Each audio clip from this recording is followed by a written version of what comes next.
Let's move on to what we're going to do is our top 10.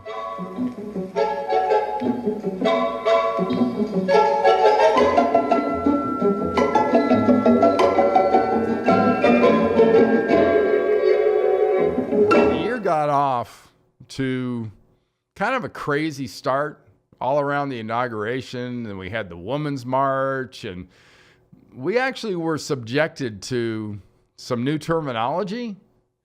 And sitting at number 10 for us here at Unsafe Spaces is, let's check this out. Remember these hats? I know you do. Well, there's a bouncy little ditty that they came up with that I think tells the story pretty well. My name is Michael Moore. And our ain't for grabbing. Well, now you all look so foolish, all the foolish things you do. You may wonder how come I drug you. It's 'cause it gets on my nerves what you do. Well, ladies, you know you bug me. There ain't no secret about that. And I wish you all well in D.C. Ladies, I'll spill the facts. Well, honey, I think you're funny. There's only women Democrats would think of wearing pink badgy hats. Oh, lady meets knittings of your cruising down the street, saying to our girls, this is somehow right. Crochets of our privates on a Saturday night. Honey, I just wonder if there's irony in grabbing a pink badgy hat, pink badgy hat, pink badgy hat, pink badgy hat, pink badgy hat, pink badgy hat. Yep. It was a heck of a way to kick off 2017. Number 9 is kind of related because it all sort of started about that same time, right around the election. Bled into January, into the inauguration. What we're calling sky whaling. When you start crying and you're screaming and you're yelling at the sky, that would be sky whaling.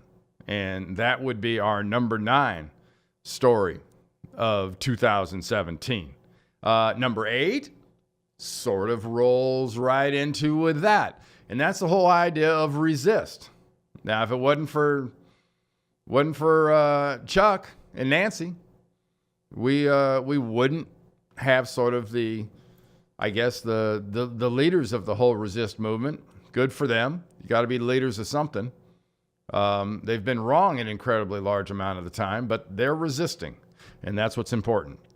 Number 7 in our stories of the year. Man, I hate to bring this up for Falcon fans, but if you're just a sports fan, a football fan, how big was that story? That epic collapse. 28-3. Every Falcon fan knows those numbers well. Every football fan learned those numbers well. And they collapsed. Of course, they spent the better part of 2017 in the regular season after that saying, well, what happened there didn't really matter, didn't affect us. Really? Keep telling yourself that. And a serious note here, the number 6 story on the year were a couple of just despicable acts that were done. First, Steve Scalise and Representative Steve Scalise from Louisiana was shot, and there was a group of Republican lawmakers playing softball, practicing softball for a big softball game. And this crazy man comes in, asks who those guys are, finds out they are the Republican lawmakers, and he decides to open fire. And it is as insane as that was, as untoppable as that seems on the crazy scale. Then we were to later in the year be treated to what happened in Las Vegas. And that is still resonating with a lot of people in this country. We've never gotten the explanations I think, satisfactorily on what actually happened here.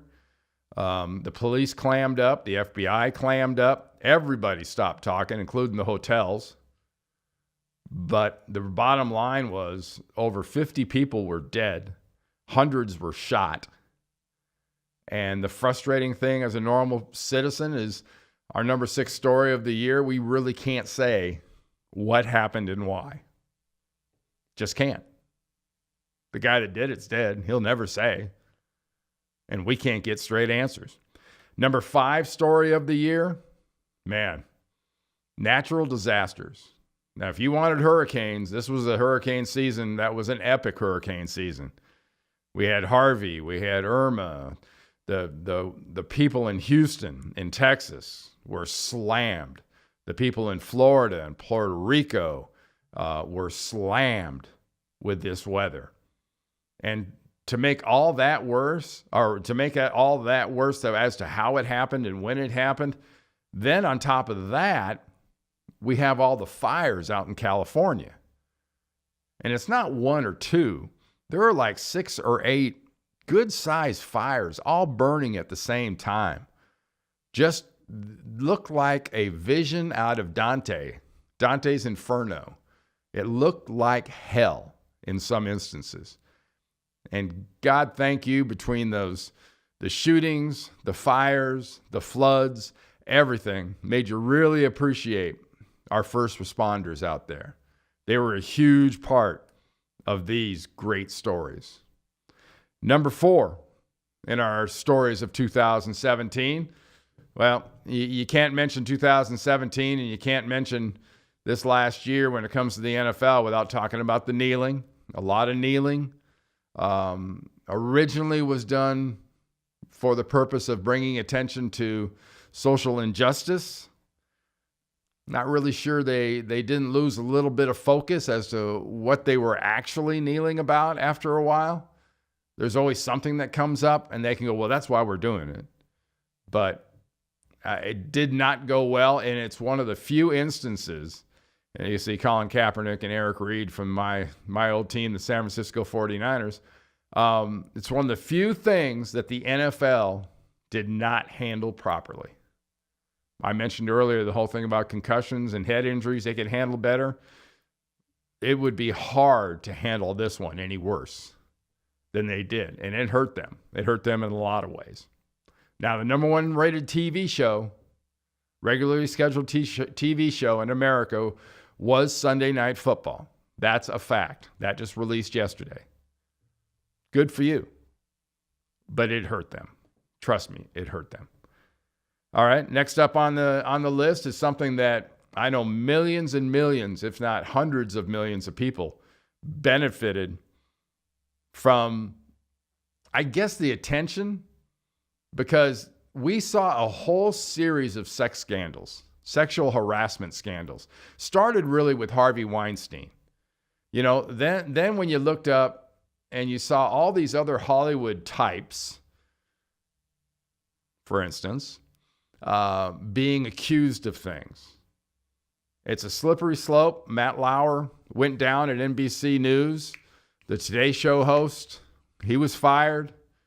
Louis C.K., another guy.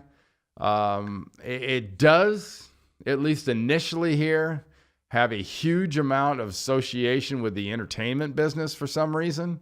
Got no connection for you on that here. I just think the attention that's brought to that is a really, really good thing. It's a double-edged sword. You know, I'm not going to tell you I'm sorry to see Al Franken for whatever reason gone from the Senate, but it's a double-edged sword that we're going to have to be kind of careful with. But there are a lot of people for a long time have been taken advantage and exploited. And you don't think it's been a long time? How about that secret fund that they had in Washington, D.C. to pay off people that make these accusations? Think we get a little bit of facts on that? What are our chances? Not very good. You will never get the details on who got what, how much, and who made the mistakes. They'll just never do it. The deep state knows what went on, and they are not sharing or telling you. Next up, number 2, pretty easy selection here, the stock market. How's your 401k doing? How's any kind of retirement fund doing? Heck, even if you're not directly invested in the stock market, all indicators and everything else has been going up. Through the course of this year, 2017, the stock market went up 5,000 points. 5,000 points. Check this out.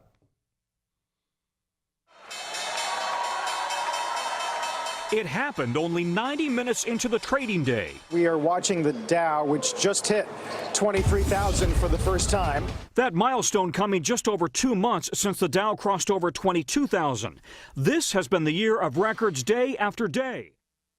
And it's what, now about 25,000? And it's not going down. It's not stopping. All indications is the way this economy is going and the way it's being sort of primed and motivated, the stock market will continue to be a story. Now, one of the big stories of 2017 was that right there. And if you don't know what that is, Bitcoin. You've heard a lot about it. Anybody ever seen a Bitcoin? Oh, there's a Bitcoin. Nah, not really. You can't see air. You can't see a concept. And that's basically what Bitcoin is. Bitcoin is a really good idea that's making a lot of people very, very rich. Now, how can you be protected from Bitcoin? How about protected from it going down? How about protected from it breaking? I don't know. If you can't see it and you can't touch it and you can't feel it, there's something about this that my simple mind doesn't completely accept. I understand the concept. I've read all the papers. I've studied the Bitcoin extensively. You know, it's been up in the 19,000 range. It's been down in the 10, 11,000 range. It's going to be crazy. Good luck if you invest in it. But if you're in the stock market, it's going up and you're doing well. The number one story, love him, hate him, think he's doing a great job, a bad job, approval ratings, whatever. Heck, even study a poll, and they're never right. Approval ratings and whatnot, who's going to win something? Don't consult the poll. Heck, consult bones, roll some rocks.